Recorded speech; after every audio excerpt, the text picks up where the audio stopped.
Assalamualaikum warahmatullahi wabarakatuh. Alhamdulillahi wa kafa, wassalatu wassalamu ala rasulihil mustafa wa ala alihi wa sahbihi wa man iktafa, amma ba'd. Kita panjatkan puja dan puji syukur kehadirat Allah subhanahu wa ta'ala. Pada kesempatan berbahagia kali ini, kita masih kembali diberi kekuatan, kesehatan, hidayah serta taufik dari Allah Jalla wa'ala. Hari ini kita akan mengkaji nama Allah yang lainnya yang berpuluh-puluh kali terulang di dalam Al-Quran. Berpuluh-puluh kali terulang di dalam Al-Quran. Nama ini biasa diterjemahkan dalam bahasa Indonesia dengan yang Maha Melihat. Apa coba? Al-Basir. Nama Allah Al-Basir. Jadi kita sebutkan, sering disebutkan dalam Al-Quran, tepatnya 42 kali. Berapa kali? 42 kali nama ini terulang di dalam Al-Quran. Salah satunya ada di dalam surat Asy-Syura. Surat apa? Asy-Syura ayat 27. Ayat pinten? 27. Apa kata Allah dalam surat Asy-Syura ayat 27?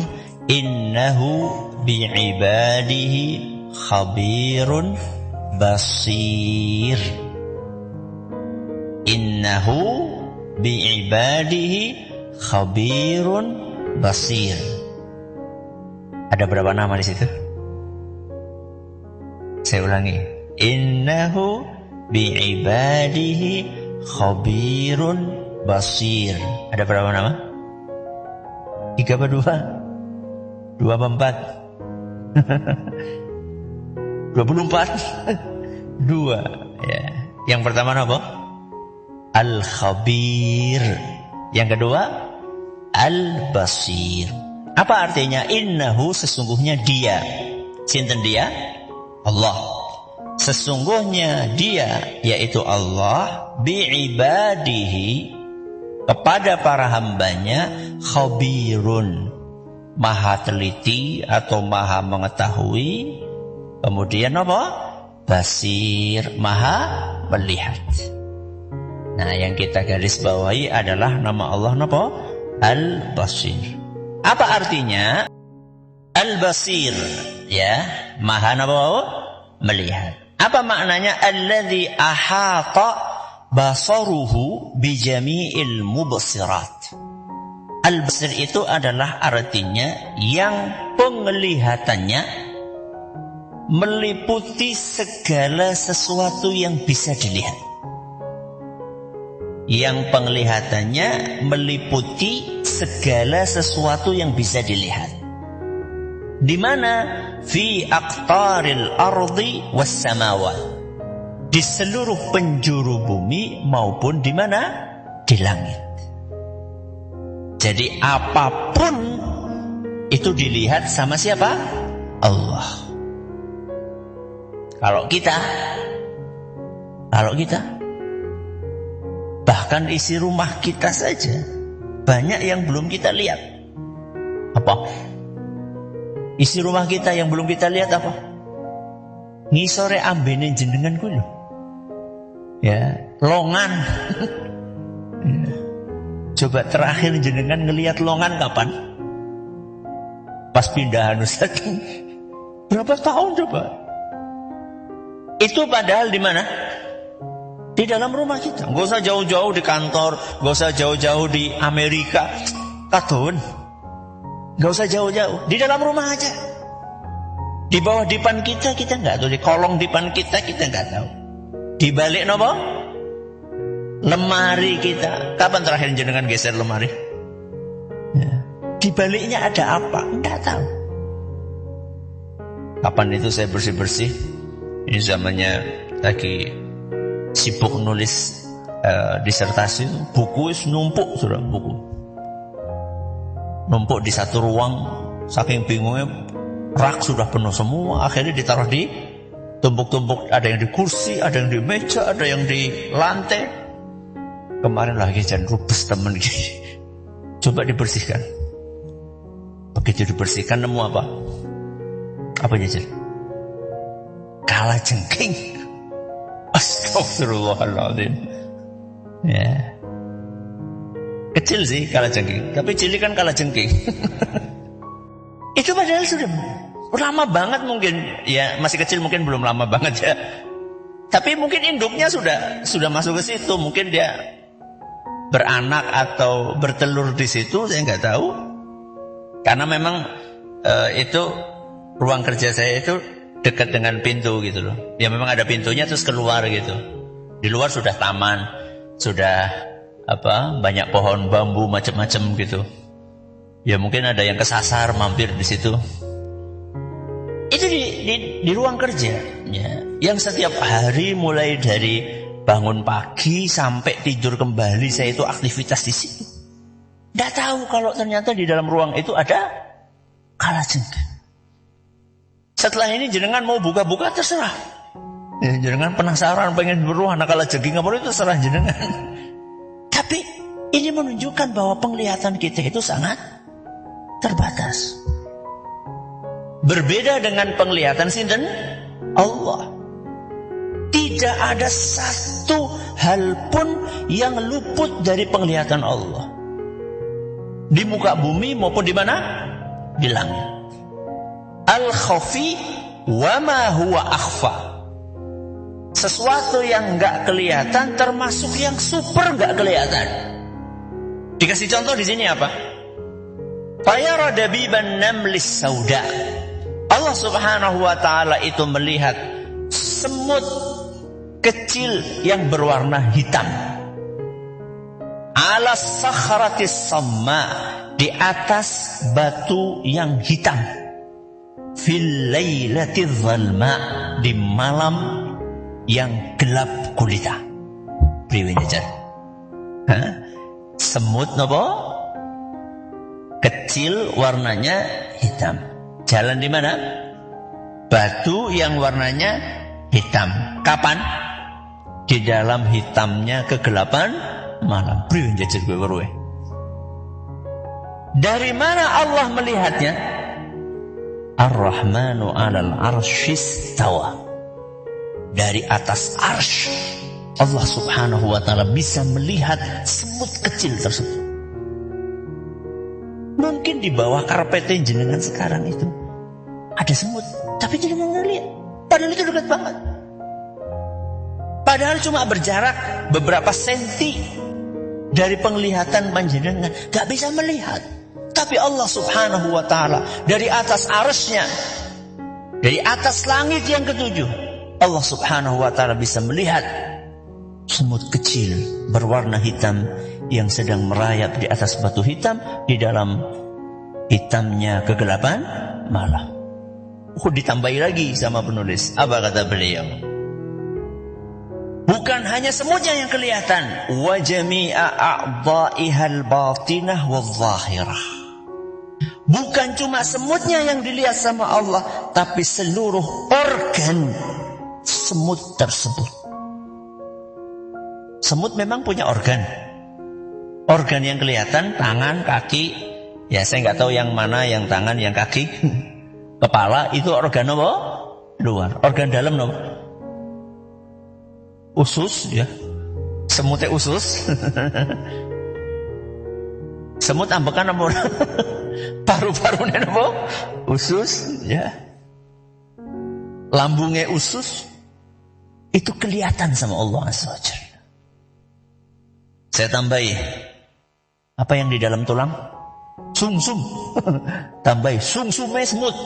Kalau semut punya apa? Sumsum. Itu kelihatan sama Allah Subhanahu. Itu saking dahsyatnya apa? Penglihatan Allah Subhanahu wa taala. Wa sarayanil quti fi a'dha'iha daqiqah. Termasuk makanan yang dikonsumsi oleh semut Setelah masuk ke mulutnya, kemudian makanan itu berjalan di dalam organ tubuh dari semut itu. Allah melihatnya. Emang semut makan? Yuk makan, buktinya ketukain jenengan, ya, dia makan. Walaupun kita nggak ngelihat seberapa yang berkurang makanan kita saat dimakan oleh semut, tapi dia makan. Ketika dia makan, masuk lewat mana? Mulut. Ketika masuk lewat mulut, akan masuk ke dalam organ tubuhnya. Makanan itu akan berjalan dari mulut ke tenggorokan, kemudian kemana? Ke usus, ke lambung, sampai akhirnya ada yang dikeluarkan sisa-sisanya. Allah tahu dan melihat bagaimana perjalanan makanan itu di dalam tubuhnya semut. Dilanjutkan lagi sama beliau. Wa yara khiyanatil a'yun. Dan Allah juga melihat mata-mata yang berkhianat. Apa jajal mata yang berkhianat? Mata yang berkhianat apa? Ya'lamu kha'inatal a'yun. Sesungguhnya Allah subhanahu wa ta'ala mengetahui mata-mata yang berkhianat. Apa itu mata yang berkhianat? Keterangannya seperti ini. Ada orang lagi bareng-bareng sama siapa? Sama temannya. Temannya orang-orang soleh. Temannya orang-orang soleh. Tahu-tahu lewat. Apa yang lewat? Cewek cakep. Itu kalau nggak ada temennya, gue jangan rezeki temenan gue. Menurut dia, rezeki apa? Nomplok. Ada temennya temen ngaji, pada ngaji Asmaul Husna. Ya. Harap melirikan isin. Ya. Begitu temennya nggak ngeliatin, ya begitu temennya apa? Nggak ngeliatin, karena mungkin HP-nya bunyi, ya terus temennya itu fokus kemana? Ke HP. Nah ketika temennya itu lagi buka HP, kesempatan ke, ayo ya. Begitu selesai temennya dengan HP-nya, terus pura-pura apa? Nggak ngelihat lagi. Itu namanya mata pengkhianat. Allah tahu mata-mata yang seperti itu. Apa cuma cewek cakep yang lewat? Termasuk HP. Ketika jenengan lagi buka HP sendirian, tahu-tahu istri pulang belanja. Ya, cepet-cepet apa? Diganti. Jadi dia sudah punya persediaan. Ya, jadi halaman-halaman yang dibuka tuh persediaannya banyak. Ana sing pengajian gitu ya. Ya, ana sing wean karo si fulanah. Ya, fulanah tuh ya si Anu. Ya, mantan. Kemudian ada yang begitu istrinya datang langsung buka apa? Kajian. Serap dulu gitu. Masya Allah pengajiannya. Astagfirullah. Jadi korban aku. Itu namanya mata apa? Pengkhianat. Allah tahu. Wa ma tukhfis sudur. Tadi kelanjutannya ayat yang tadi. Ya, ya'lamu kha'inatal a'yun wa ma tukhfis sudur. Sesungguhnya Allah subhanahu wa ta'ala itu mengetahui mata-mata yang berkhianat dan apa yang disembunyikan di dalam dadanya. Al-Quran surat Ghafir ayat 19. Surat apa? Ghafir ayat 19. Kenapa di situ ditambahkan wa ma tukhfis sudur dan apa yang dirahasiakan di dalam hati, untuk menegaskan bahwa solehnya dia, ya solehnya dia, maksudnya adalah dia tidak nengok ya kepada wanita cakep yang lewat tadi bukan karena betul-betul kesolihan, cuma gara-gara ada siapa? Ada temannya. Allah tahu isi hatinya. Allah tahu sebenarnya kita itu soleh beneran atau solehan. Allah tahu ya. Allah melihat itu semuanya. Kemudian dilanjutkan sama penulis, ya, wa taqallubatil ajufan, ya. Dan Allah Subhanahu wa taala juga melihat kedipan-kedipan mata kita, pelirian mata kita. Kapan kita kedip, berapa kali kita kedip, kita melirik kemana, ke kanan apa, ke kiri atau ke bawah, Allah tahu. Wa harakatil janan, dan juga gerakan-gerakan yang ada di dalam hati kita. Apa itu Ustaz gerakan hati? Ya macam-macam. Ya, perpindahan hati dari keikhlasan menuju ke apa? Riya. Itu gerakan itu namanya. Hati kita sedang apa? Sedang bergerak. Hati kita sedang berpindah. Niat kita sedang berubah. Allah tahu. Bahkan disebutkan di dalam beberapa riwayat bahwa pergantian suasana hati, ya, cepatnya pergantian suasana hati dari ikhlas menjadi riya, dari riya menjadi ikhlas, itu seperti cepatnya pergerakan air yang sedang mendidih. Jangan tahu godok banyu pura. Pernah ngerebus air? Ketika airnya mendidih, apa yang terjadi? Apa yang terjadi? Belukuduk, belukuduk. Belukuduk siapa bahasa Indonesia nih? Berbuih-buih. Ya. Ya. Memang bahasa Jawa istimewa. Ya. Jadi ketika belukuduk itu kan dari bawah ke atas, dari atas ke bawah. Itu dari atas ke bawah, bawah ke atas itu berapa menit sekali? Hitungan detik. Bahkan mungkin hitungan setengah detik. Itu berubahnya seperti itu. Niat kita. Jadi dari ikhlas menjadi riya, dari riya menjadi ikhlas. Itu cepatnya berubah. Itu seperti itu. Dan Allah tahu. Ketika kita masuk sholat, kita awalnya ikhlas atau riya. Ketika kita mengakhiri sholat, akhir sholatnya itu riya atau ikhlas, Allah tahu. Ketika kita ngaji seperti ini, kita berangkatnya ikhlas atau tidak, dan berakhirnya ikhlas atau tidak, Allah tahu. Ketika kita ngisi pengajian, ya, ketika kita ngisi pengajian, Allah tahu apakah saat kita mengisi kita tawadhu atau sombong, Allah tahu. Ketika kita menjalankan ibadah umrah atau kita haji, kemudian kita bilang kita pamitan Ustaz, mohon doa restu. Apakah kita betul-betul tulus pamitan minta doa restu atau kita pamer? Allah tahu. Ketika kita pasang status, pasang apa? Status. Habis habis menyerahkan santunan, tapi mungkin nggak pamer. Begitu kan? Yang tahu siapa? Allah dan jenengan. Apakah saat itu kita betul-betul niatnya memberi motivasi kepada orang lain supaya orang lain tergerak melakukan kebaikan seperti yang kita lakukan?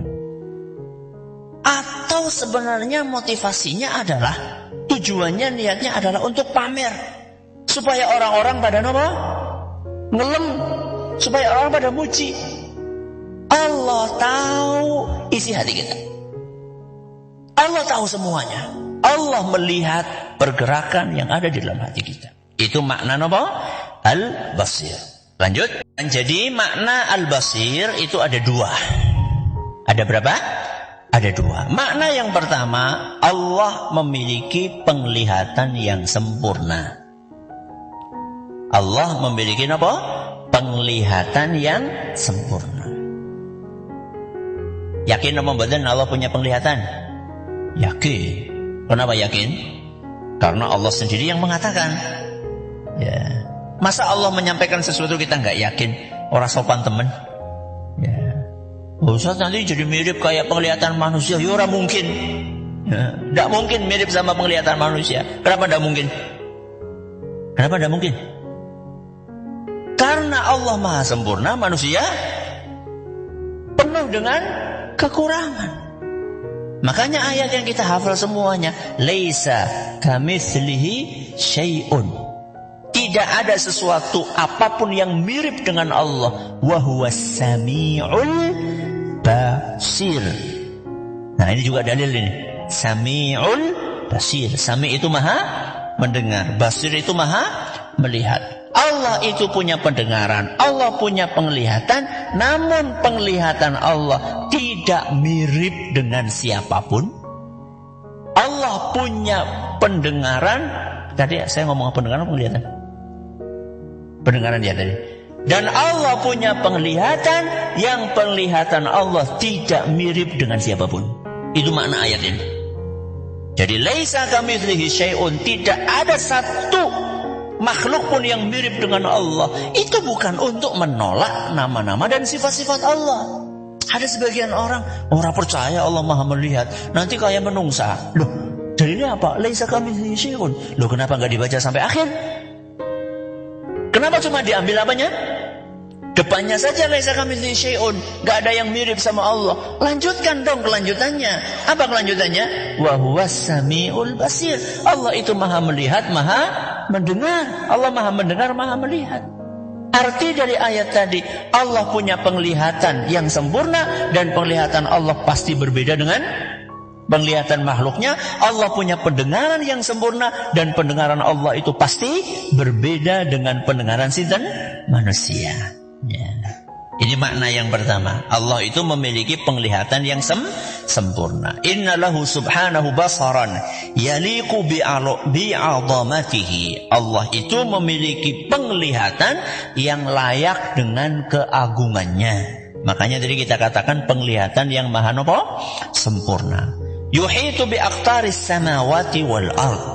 Allah itu mengetahui apapun, melihat apapun yang ada di permukaan langit dan bumi. Wa yara bihi subhanahu jami'a makhlukatihi.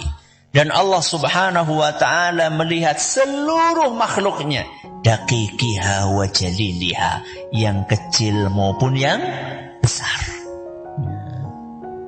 Yang kecil maupun yang besar.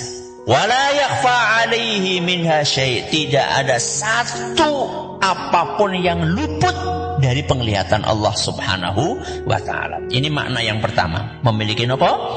Penglihatan yang sempurna. Makna yang kedua.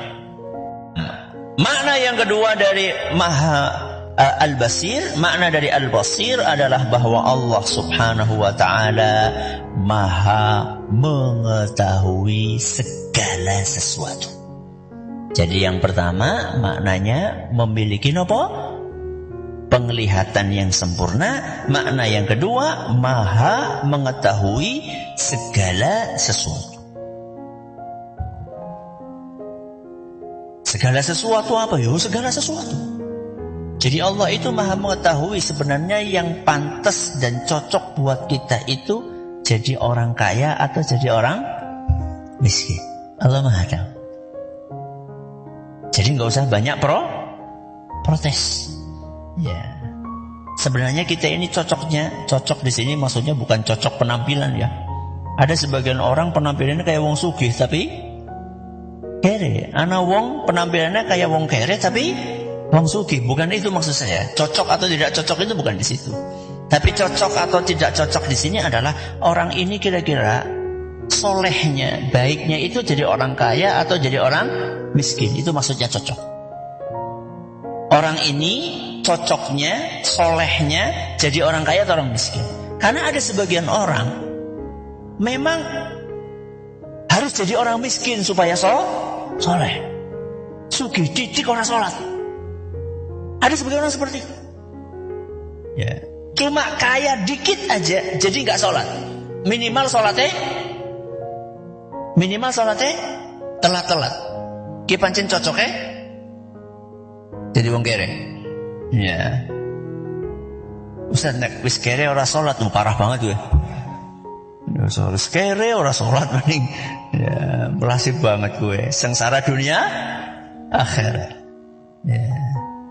Jadi cocok yang dimaksud di sini adalah orang ini baiknya buat dia, tipenya itu seperti apa? Allah tahu. Kita usaha.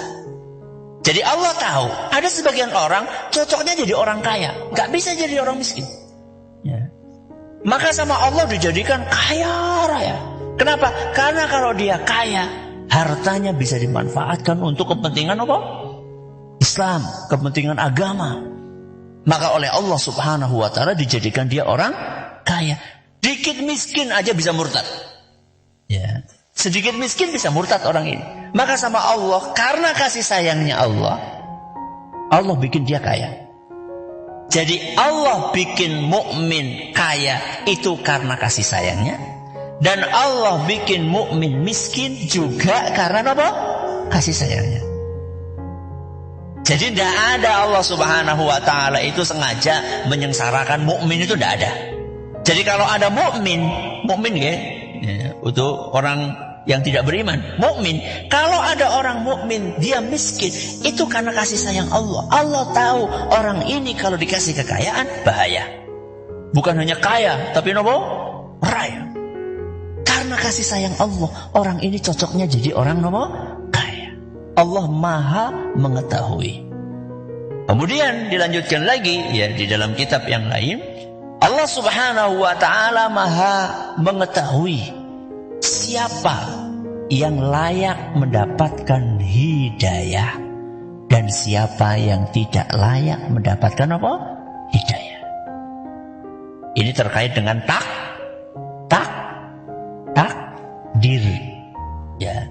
Kadang-kadang ada sebagian orang protes. Ya, ada sebagian orang protes. Ustaz, saya punya teman Ustaz, non-muslim Ustaz. Apa? Non-muslim. Orangnya baik banget, dermawan. Kenapa ya sampai akhir hayatnya tidak masuk Islam? Karena Allah tahu orang ini tidak layak mendapatkan hidayah. Makanya sama Allah nggak dikasih hidayah. Loh Ustaz, alhamdulillah sampai sekarang beriman Ustaz. Ya, berislam. Ya, masihlah berbuat maksiat ini itu. Berarti saya layak dapat hidayah Ustaz. Iya, wong jenengan dapat hidayah berarti jenengan layak dapat hidayah. Tapi kalau wongnya kayak iki bulane sing bener. Ya. Bersyukur kepada Allah Subhanahu wa ta'ala dengan segala kekurangan yang kita miliki. Kita mendapatkan hidayah. Jadi hidayah yang Allah berikan itu bukan tergantung orang ini IQ-nya tinggi atau IQ-nya rendah, bukan. Tapi karena Allah Subhanahu wa ta'ala Maha mengetahui, Maha bijaksana bahwa orang ini layak dapat hidayah walaupun IQ-nya rendah, dan orang itu gak layak dapat hidayah walaupun IQ-nya tinggi. Atau sebaliknya. Ya, jadi supaya nanti gak terkesan saya ini mengatakan bahwa yang IQ-nya rendah yang layak dapat apa? Hidayah. Atau sebaliknya, Allah Maha mengetahui orang itu IQ-nya tinggi mendapatkan apa? Hidayah, dan orang ini IQ-nya rendah nggak dapat hidayah. Hidayah itu bukan tergantung IQ seseorang, tapi tergantung seberapa kita berupaya secara maksimal dan seberapa Allah Subhanahu wa ta'ala menghendaki hidayah buat kita.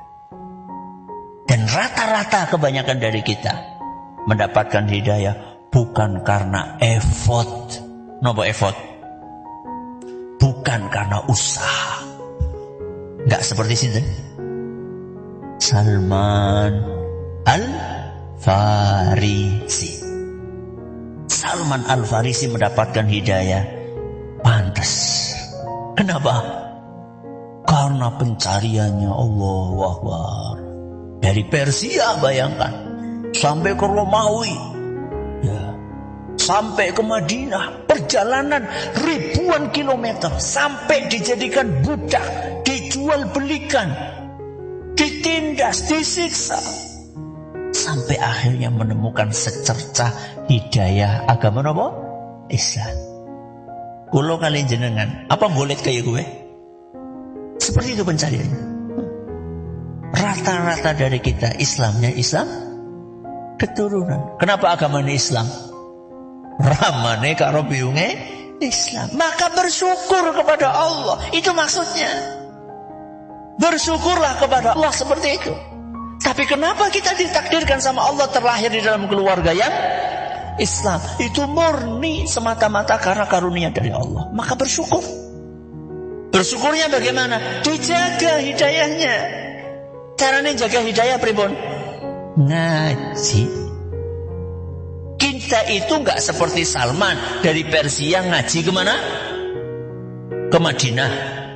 ya, ke Mekah menemui sinten? Rasul SAW. Jadi makna dari Al-Basir apa yang pertama tadi? Allah memiliki penglihatan yang sempurna. Yang kedua apa? Allah Maha mengetahui. Ini yang kita pelajari pada hari ini. Mudah-mudahan bermanfaat bagi kita semuanya. Terima kasih atas perhatiannya. Mohon maaf atas segala kurangnya. Kita akhir dengan doa kafaratul majlis. Subhanakallahumma wa bihamdika asyhadu an la ilaha illa anta astaghfiruka wa atubu ilaik. Assalamualaikum warahmatullahi wabarakatuh.